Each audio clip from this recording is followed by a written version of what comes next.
은하수 38일 구멍가게 1. 오늘의 글 제목은 나는 어떻게 살지? 나는 무엇을 하면서 살지? 입니다. 기근이는 왜 이토록 누나 말에 반색을 하면서 신기해 하는 것일까요? 참으로 힘든 세상이다.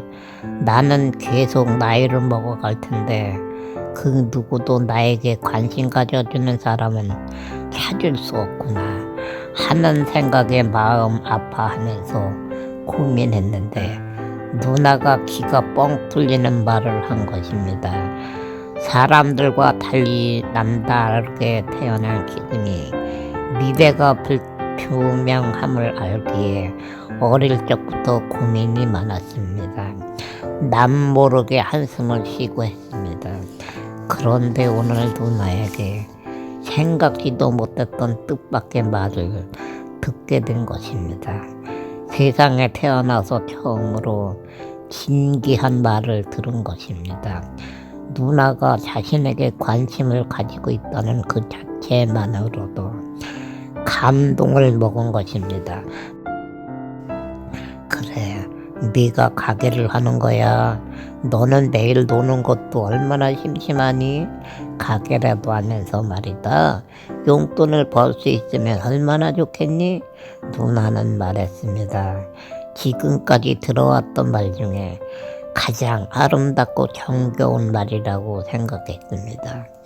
그러나 자신의 몸도 이기지 못하는 인생. 나보고 가게를 하라고? 내가 어떻게 가게를 하라고 하는 것이지? 다리에 힘이 없어서 걷지도 못하는데 어떻게 물건을 옮기고 손님에게 물건을 팔지? 하고 속으로 중얼거렸습니다. 누나 말이 너무나도 고맙지만 가게를 운영할 수 없다는 것을 누구보다도 잘 알고 있기 때문입니다. 분명히 좋은 소식입니다. 그러나 기쁘기보다는 마음이 착잡합니다. 아니 서글픕니다. 작은 한숨을 쉽니다. 왜 좋은 소식인데 기뻐하지 못하고 슬퍼하는 것일까요? 가게를 하려면 돈이 많아야 하는데 그런데 누나는 돈이 없어. 돈도 없으면서 어떻게 나보고 가게를 하라는 것이지? 하는 생각에 누나 말이 믿어지지 않는 것입니다. 그 당시의 집안 형편 몹시 궁핍했습니다.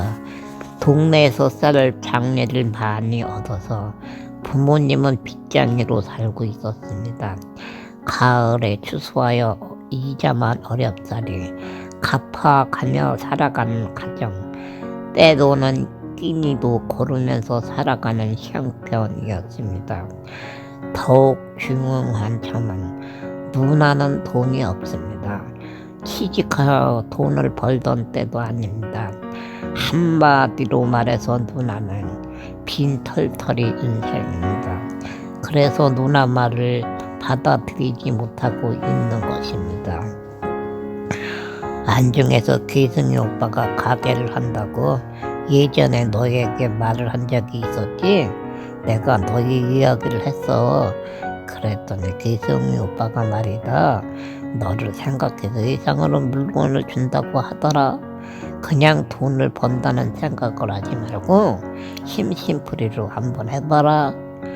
누나, 그럼 어디서 가게를 하는데? 판매할 물건이 준비된다고 모든 문제가 해결되는 것이 아닙니다. 물건을 판매할 장소도 필요합니다. 혹시 나보고 객지에 나가서 가게를 하라는 것일까? 하는 생각에 걱정이 되었습니다. 혼자서는 살아갈 수 없는 인생을 잘 알고 있기 때문입니다. 혹시 기승이 오빠라는 사람이 자신의 가게 옆에 자리를 마련해주고 물건을 팔라고 하는 것일까? 속으로 중얼거립니다. 생각지도 못했던 뜻밖의 기인이 나타났다는 생각을 했습니다. 기승이 오빠라는 사람이 안중에서 가게를 한다고 하더니 돈을 억수로 많이 버는 모양이다. 그래서 혹시 나에게 선심 쓰려고 하는 것인지도 모른다. 그러면 나한테는 소설책 주인공처럼 기인이 나타난 것이네 하고 생각했습니다. 착각은 자유라는 속담은 있지만 누나가 기승이 오빠에게 좋은 소식을 듣고서 나에게 그 소식을 전해주는 것이다 하고 생각을 한 것입니다. 지금까지 살아오면서 들어본 소식 중에 가장 좋은 소식이라고 생각을 했습니다. 어디서 가게를 하냐고? 네가 자는 방 문목에다 선판 2억에 메어놓고 물건을 진열해놓고 판매하는 거야. 일순간에 모든 꿈이 깨어집니다. 어처구니가 없습니다. 멍하니 누나를 바라봅니다. 속으로 젠장, 그러면 그렇지. 나같이 재수없는 놈에게 누가 도움을 줘? 하고 중얼거립니다. 물건을 판매할 사람도 없는데 가게를 하라고 합니다. 기가 막히고 코가 막힙니다. 어처구니가 없습니다. 말도 나오지 않습니다. 한번 잘 생각해봐라. 싫으면 하지 않아도 된다. 누나는 말합니다. 기근이 잠시 생각에 잠깁니다. 아래 동네 번고집까지 집이 13채에서 14채가 됩니다. 그 당시는 산하 제한이 없던 시대입니다. 한 가정에 적으면 5~6명, 많은 가정을 10여 명을 순산하던 시대입니다. 국민학생이 25에서 30여 명쯤 됩니다. 문제는 농촌 아이들은 용돈이 없다는 점입니다. 물건 하나 판매하면 이윤이 얼마나 남는데? 잠시 후 질문을 합니다. 집 안에서만 살아서 세상 물정을 모르는 우물한 개구리 인생이지만 돈을 벌기 위해서는 이윤이 중요하다는 것을 알기 때문입니다. 기승이 오빠라는 사람이 혹시 나를 생각하고 물건을 공짜로 준다고 했는지도 모른다 하고 엉뚱한 생각을 해봅니다. 돈을 많이 벌어서 일가 친척인 자신을 불쌍하게 생각하고 물건을 공짜로 줄지도 모른다는 생각을 한 것입니다. 그래서 착각은 자유다 하는 속담이 있었나 봅니다. 조금씩 가져오기 때문에 이윤을 많이 주지 못하고 10원짜리 빵이나 과자 하나를 팔면 2~3원 남을 수 있게 해준대. 그리고 공책, 연필 등 학용품은 거기서 가져오는 것이 아니고 다른 곳에 소개해준다고 했어. 누나 말을 들은 기근이 자신도 모르게 작은 한숨을 쉽니다. 반씩 남게 해줘도 하루에 20~30원 벌기도 어려운데 2~3원입니다. 너무 야박하다는 생각을 했습니다. 그래, 가게는 하고 싶지만 동네가 작아서 누가 물건 사려고 올지 모르겠네. 풀이 죽어서 중얼거리듯이 말합니다.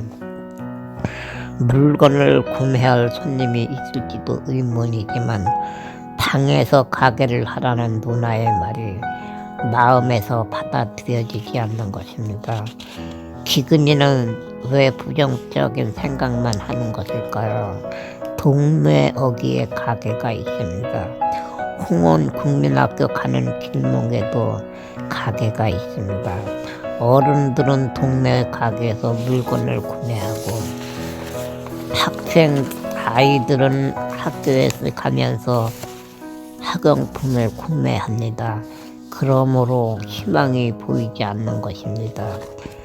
그냥 아이들 상대하는 거야. 하루에 2~3개 판매를 해도 노는 것보다는 좋지 않겠니? 한번 생각해보렴.